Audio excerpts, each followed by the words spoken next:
Senate moves to end Trump's Brazil tariffs with rare GOP crossover. So here's what happened.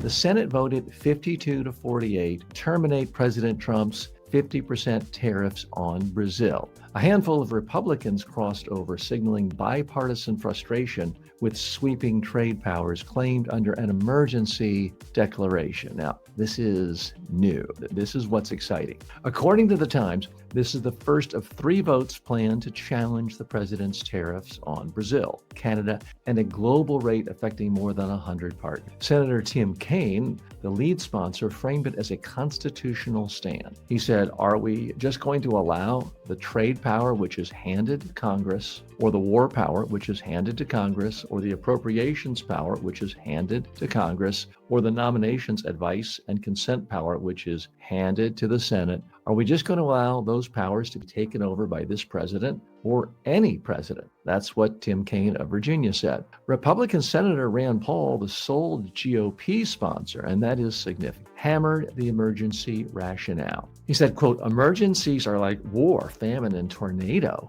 Not liking someone's tariffs. It's not an emergency. It's an abuse of the emergency power, and it's Congress abdicating their traditional role in tax." 5 Republicans, Susan Collins, Lisa Murkowski, Mitch McConnell, Tom Tillis, and Rand Paul, joined the Democrats. The measure now faces long odds in the House, but the message is unmistakable. Congress wants its trade authority back, or at least some members of Congress. So what's the real message here? Donald Trump no longer has an iron grip on every Republican senator. Some of them are starting to fight back and saying, hey, we're the Senate.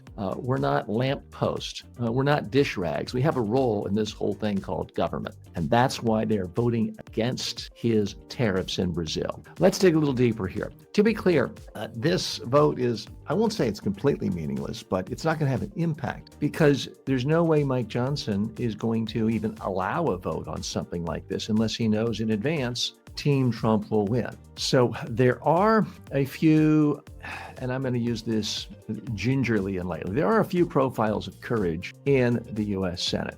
Rand Paul, every time he speaks up against Trump, he's inundated with hate mail, hate threats on his personal freedoms and health and his family. It happens every time to really almost anyone public note in America, but especially if you're a senator.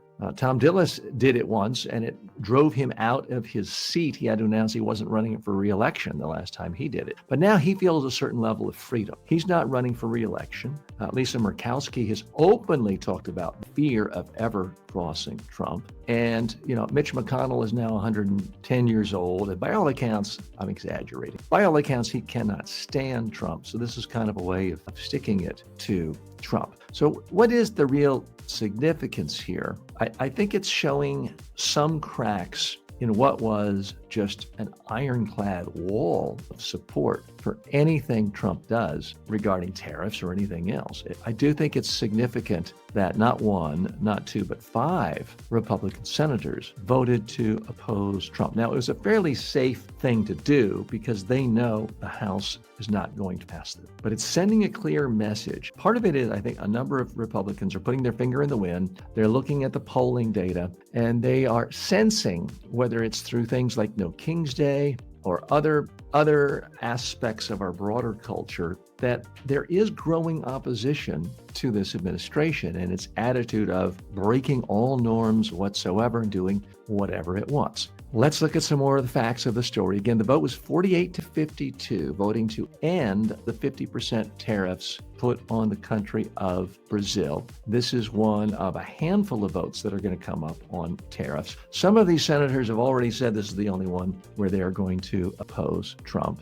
But again, it is a sign. It is a signal. Mitch McConnell, the former Republican Senate leader, is back curbing tariffs. He's warned trade wars rise costs for builders and buyers. Not a lot of disagreement there by economists, whether they are left, right, or center. Senator Tom Tillis of North Carolina, my home state, said he's only going to support the rollback for Brazil. He's not going to vote against the tariffs in other places. So again, how did this all start? This all started with Trump saying he didn't like the fact that Brazil prosecuted their former president, who kind of took a page from Trump's playbook and had his own version of January 6th and tried to steal an election. And say what you will about Donald Trump, he does have an extreme amount of loyalty in one capacity. If you are a fellow dictator wannabe, if you are a fellow autocrat,